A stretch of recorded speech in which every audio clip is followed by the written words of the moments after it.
Welcome to the Joy Work Show, the podcast that goes beyond the surface of business right to the heart to explore the real joy and the stories behind success, not just the moments of celebration, but the challenges that paved the way for them. Hiya, I'm Diane, and on this podcast we know that joy isn't just about the good times. Often the greatest joy comes right after the greatest challenge. And today we're taking a little bit deeper look into a specific part of strategy. And it's something that can make you stand out from competitors, differentiate you in the marketplace, and really put you out as whether you're going to be a market leader or just somebody that's left picking up the scraps that everyone else has left behind. And that is evaluating the business landscape. And this is a big part of my heart framework, because what worked 6 months ago might not be what works now. Now, I want you to take a minute and just really think about when was the last time you took a step back. And I don't mean us take a step back to work on your business. Last week, we talked about business strategy as a whole, taking CEO time for your business. And that's important, to work on your business, not in your business. But this is about taking a step back and having the able to evaluate and really look at what's happening outside of your business, beyond the to-do list, beyond what's keeping you busy, beyond your vision and where you want to go, and actually checked in with what's shifting in your industry, with your audience, with your ideal and dream clients, and even within the global market and the world as a whole. And there's quite a lot going on in our world at this precise moment in time. But have you thought about how the world as a whole can have an impact on your business, on your messaging, about how you show up, about how your audience, dream clients, customers and clients are feeling? And if your answer to this is somewhere between not recently and actually never, then this episode is definitely for you. So today I'm going to be covering why regularly assessing the business landscape is not something that is optional, but it's if you want to stay relevant, profitable, and with the customer at the heart of your business. Real life examples of how staying aware of changes saved a business from disaster. You might know them quite well. And a simple framework to help you evaluate your market competitors and internal resources. And a challenge for you to take action today. As always, I want you to listen to my solo episodes and go away and think, I can do that today. I can do a little bit of that, and then go away and do it. So let's go. So let's start about a story of avoiding a business disaster, or that time when a huge business didn't avoid a business disaster. Now, I don't know if you know a little business called Netflix. So have you watched anything on it recently? Aware of it? So Netflix started as a DVD rental service through the post. And they grew and had a successful business pretty quickly. And there was also a little bit before Netflix. And if you're a person of a certain age, hopefully most of you will remember, there was a brand called Blockbuster. There was a lovely blue and yellow. There was shops all around the country, all around the world, but if you're in the UK, all around the country. And Saturday night quite often found families going to Blockbuster to rent what even wasn't DVDs at that point, would have been a VHS videotape, to watch the latest films. And you quite often forgot to take them back, so then you get these late fines. So what would have cost you £5 to rent a video would end up costing you £15 because you get a £10 late fee. But basically you rented videos to go and watch at home. We didn't have Sky and streaming and all the rest of it. So when Netflix got to a certain point in their growth, they wanted to get investment. So they went to Blockbuster. But this time it was DVDs, and it was DVDs going through the post. So Blockbuster would have also been renting DVDs. And they went to Blockbuster and had a meeting with them. And basically, the story goes that they were laughed out of the room. That Blockbuster didn't believe that they were any threat whatsoever. Blockbuster were hugely successful. They had people coming to their shops. They didn't need to post the DVDs out, but if they ever had to do that, they would have been able to do it themselves without Netflix. Cue Netflix coming out of that meeting, slightly panicking about the investment they needed, but rather than folding, rather than giving in, they then decided the only option they have was to beat Blockbuster. And they then focused on streamlining their company, streamlining their resources, and they made sure that they could get the DVDs to the customer with next day delivery. So you could decide today, I want to see the latest movie, I want it on DVD, and it will get delivered to me tomorrow. And more importantly, they had no late fees. You just weren't allowed to get your next rental until you delivered the others. So that negated the need for late fees, putting the customer at the heart, deciding that actually late fees was what everybody hated about Blockbuster and the reason why some people stopped going to Blockbuster, that they then took that away, took the pain point away, took the challenge away. And before they knew it, they were growing at an exponential rate. And I don't know about you, but when was the last time you saw a blue and yellow Blockbuster store? So the story goes that you cannot ignore your competitors. You cannot ignore new companies, new people coming into the marketplace and doing what you do and perhaps going to do it better. And more importantly, what Netflix were really good at doing, they were really good at focusing on what their customer actually wanted and needed. And that was what they delivered on. Blockbuster had got themselves into that idea that they knew better, that they were so big that they knew better. They forgot about thinking about what their customer wanted, and ultimately the customers hated the late fees. Netflix took care of that problem. And then when they realized about the customer behavior and technology trends came in and streaming platforms became something, Netflix were right at the front. Netflix were the ones to make sure that they made that pivot as early as they could, when it was new, when it was fresh. So all of that customer base that they had, who loved films, who loved box sets, who paid a subscription every single month to keep abreast of the best new films, the best new box sets. All they had to do was take that customer and tell them that they could make it much easier. So not only were they getting the DVDs to their homes, imagine that they could now just have it streamed right into the living rooms without waiting on the post. So they had this customer base that they listened to, that they grew with, that they took on the journey with them.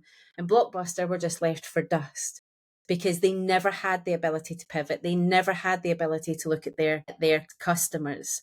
So keeping an eye on your customer preferences and any new technology shifts and anything new in the marketplace can help you pivot before it's too late. Another story that I'm not going to go into great detail on, but you can go and have a look at in your own time, is Kodak. We all know the name Kodak to do with cameras, but they failed to embrace digital. They ignored the risk of the digital rise in the marketplace. They actually invented the digital camera, but dismissed it because they feared it would impact their film business too much. And they were absolutely right. But instead of them being the ones to capitalize on it, competitors then capitalized on digital photography and Kodak was left behind. So if you don't evolve, if you don't move with the times, someone else will. Sticking to the status quo is often riskier than making the change. And what about spotting opportunities in the marketplace? Airbnb during a recession. During the 2008 recession, Airbnb founders noticed that people were struggling to afford to travel. The travel industry was going through one of its great lulls, as all industries do. But they saw an opportunity to monetize unused space in homes, creating a more affordable and unique option for people to travel and see the places in the world that they wanted to see. Because recession also brings people wanting to make change, people wanting to have experiences, not material things. And Airbnb tapped right into that. New business opportunities often arise during downturns if you're paying attention. And if you're paying attention, you'll also be able to work on your offerings and your messaging during those downturns, rather than you just doing what you've always done when it probably won't fit that time anymore. And that's why assessing your business landscape is not a luxury within a business. It's not something that just the big boys would do. It's not something that is just a nice to have one day whilst all the other ducks in a row. It's about survival now, and it's about you making sure that your business is fit for all eventualities. So how do you regularly evaluate your business landscape? How do we keep track of what's happening outside our own bubbles? So here's a simple framework that I use with my clients, and it'll take you less than an hour in a month if you make it a habit. If you make it a habit every month as part of a CEO day or something like that, then I promise you it'll get quicker and quicker each time, because the habit will become so natural to you. You will be picking up on clues about the marketplace, the industry, customer behavior every day without even realizing it once you become aware of it. So number one is know about market trends. What's changing in your industry? Look at what's growing, what's declining, and what new technologies or consumer behaviors are emerging. This could be new platforms, updates to social media, changing algorithms, shifting buyer priorities. Your audience may not have access to high budget market reports, but they can stay ahead. Places you want to think about looking for market trends is Google. Google Trends. See what people are searching for and spot industry shifts early. Reddit is a really good place to look for niche communities and trending topics. All of this can reveal consumer behavior way before it's adopted into the mainstream. Industry podcasts and newsletters. Follow experts in your niche. Go and think about the people that you're currently following on social media that are giving you the information today. YouTube and TikTok trends. Many industries like coaching, e-commerce, social media, marketing, and actually a new industry every single day see early trend adoption on YouTube and TikTok before mainstream media picks it up.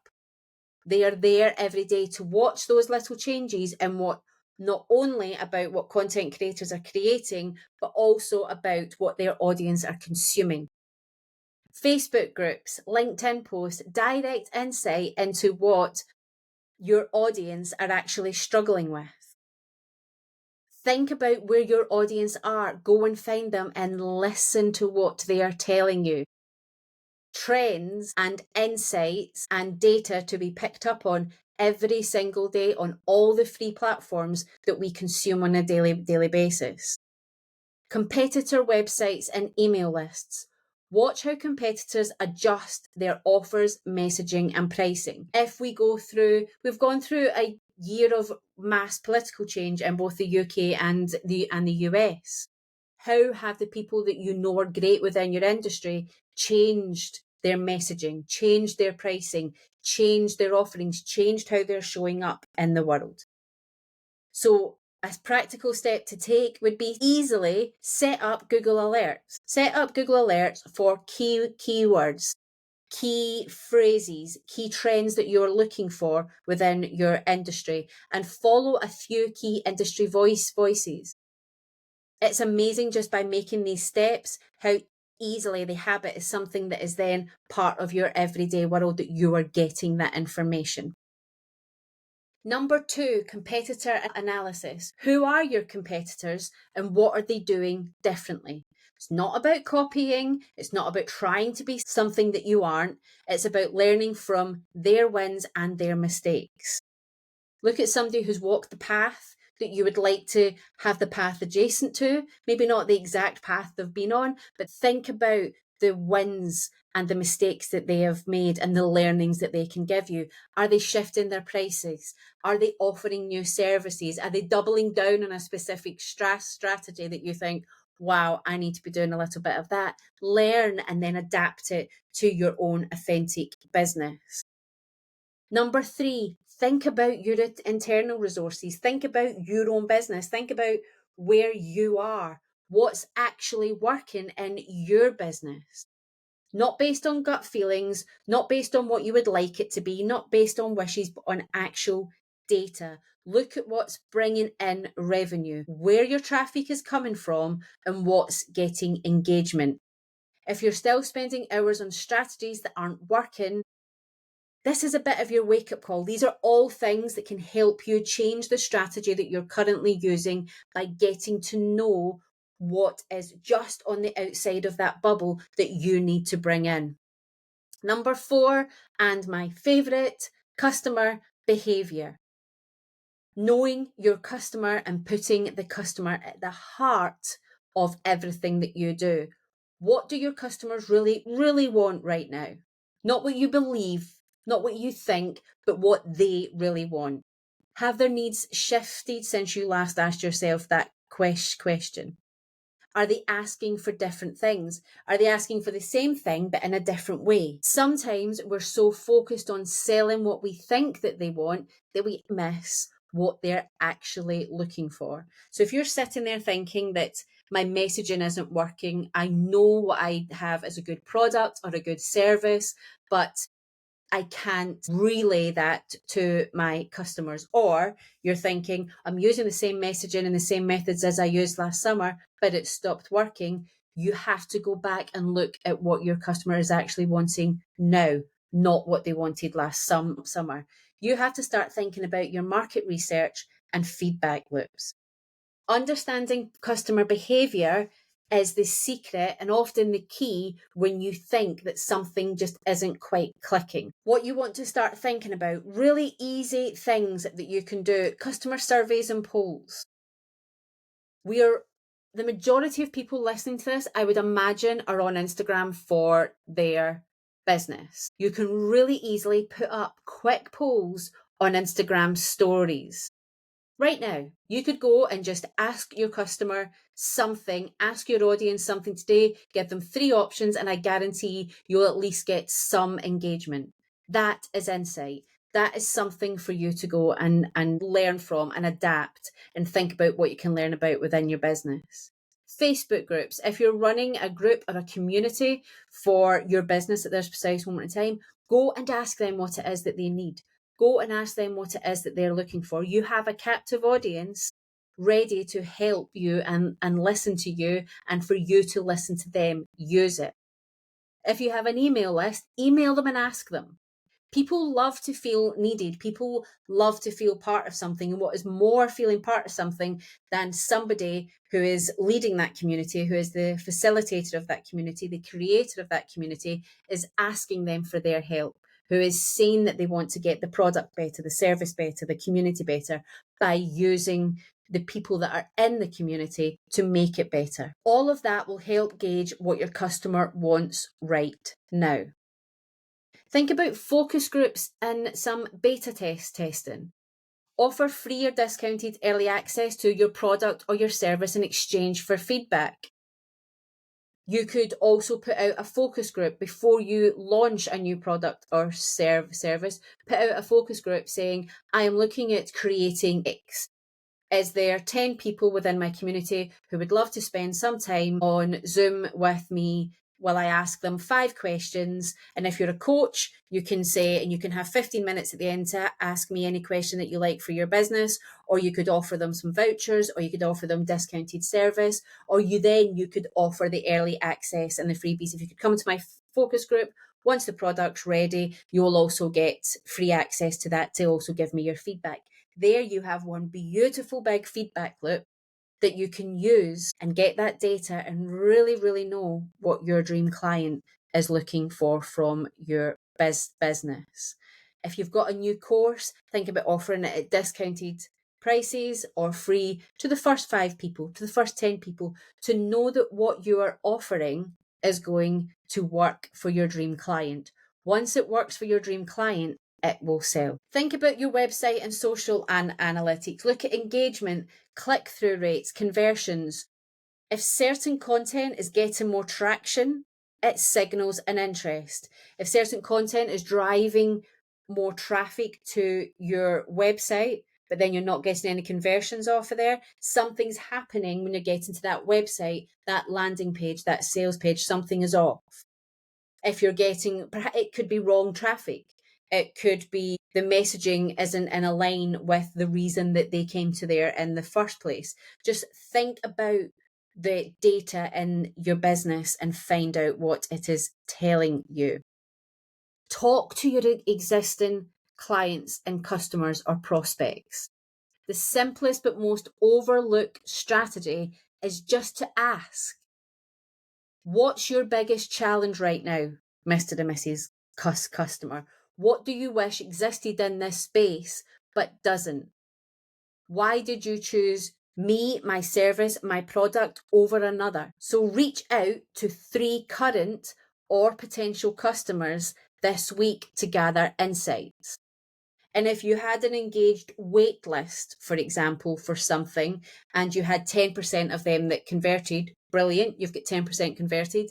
But why not go and ask the other 90%, what was it that stopped them? Not to repitch them, not to sell to them at this point anyway, but to find out what it was so you can have more clarity when you launch next time, when you create the better offer, when you grow, when you scale. Get that information. And number 5, risks and opportunities. This is when you pull it all together. What's a potential risk you need to prepare for?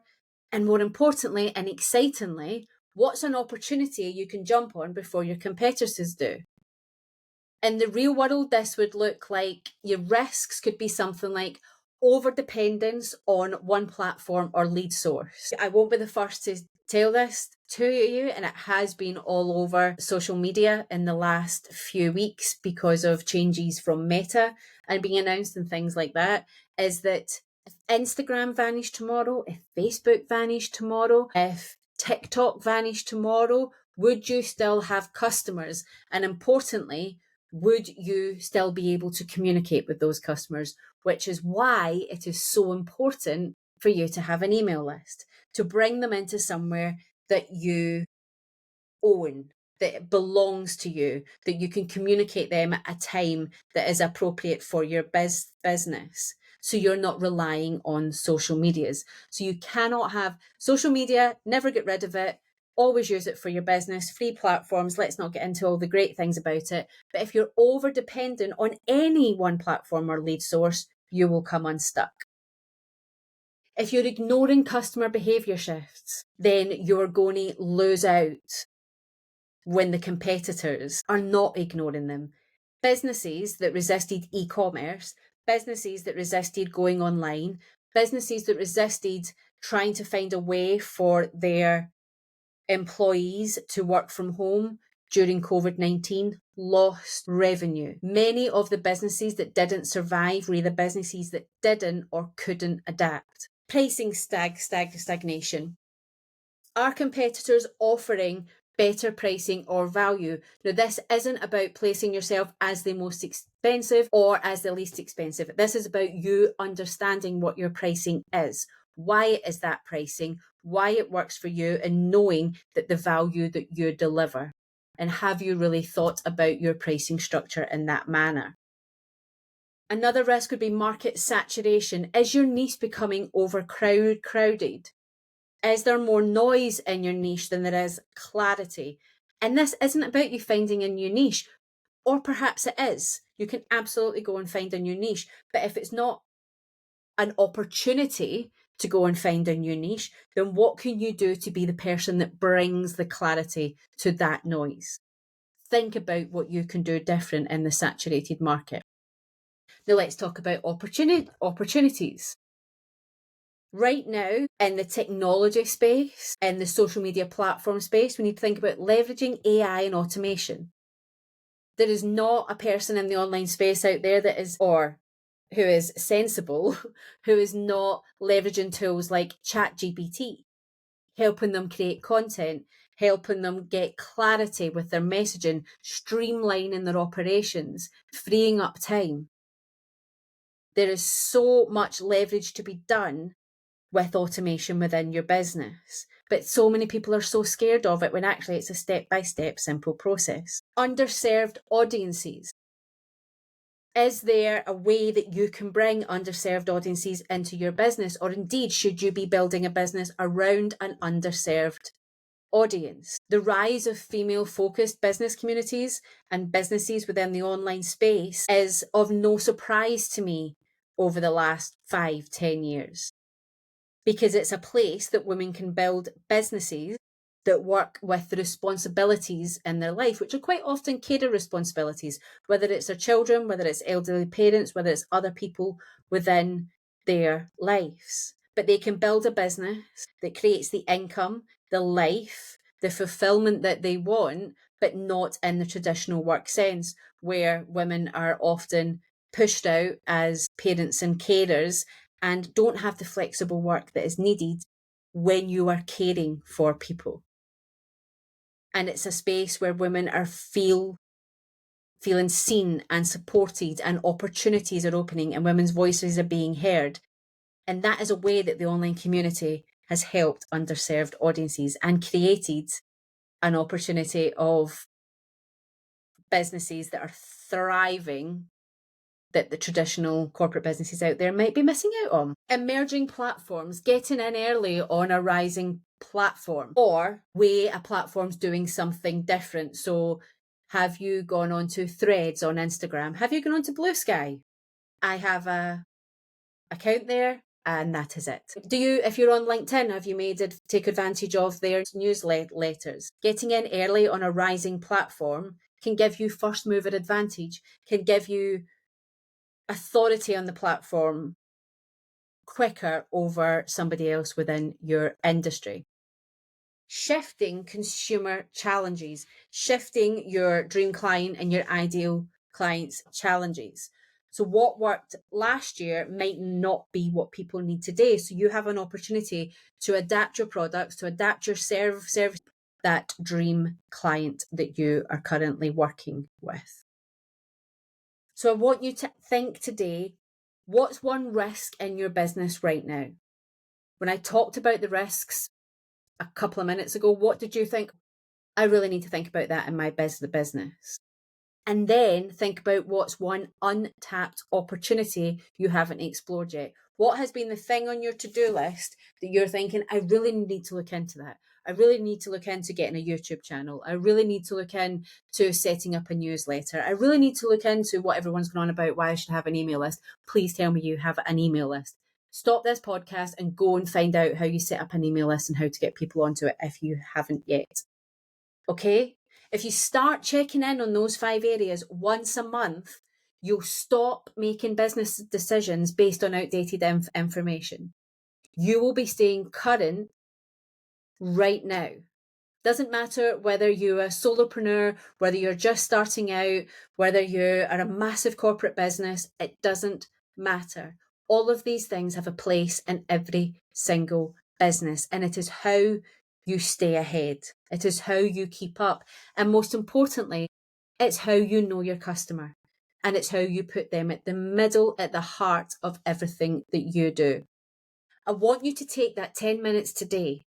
Yes, today. Make sure you set out the time. Make a nice hot drink. Make something nice to eat. And just do some of the thought processes around these. Identify the opportunity. Identify the risk in your business landscape right now. What's a trend I need to pay attention to? What's something my competitors are doing that I should take note of? What's a shift in customer behaviour I need to adapt to? I'd love to know what you find or what you're working on. So comment on this podcast, DM me on Instagram. I would really love to know. And also, I want to know what's shifting in your industry. Let's share. Sharing's caring. So a quick recap of the takeaways for you from today. If you're not assessing your business landscape regularly, you're flying blind, and that is dangerous. A simple monthly check-in on trends, competitors, and internal performance can keep you ahead of the game. And that businesses that adapt are the ones that thrive. And if you liked any of the strategy that I've given you today and you're ready to get a little bit more strategic about your business, don't forget that there is my 21-day strategy sprint where we'll walk through building a clear, focused strategy that actually moves your business forward. And you might also have a little bit of fun whilst you do it. For example, do you know your superpowers? And do you have an anti-goal? If you don't, then you want to get the 21-day business strategy. For just £21, you'll get daily prompts to help you create a strategy without the overwhelm. There's actionable tasks that take just 15 to 30 minutes a day and a simple framework to make better business decisions fast. If it is of interest to you, the link is in the show notes.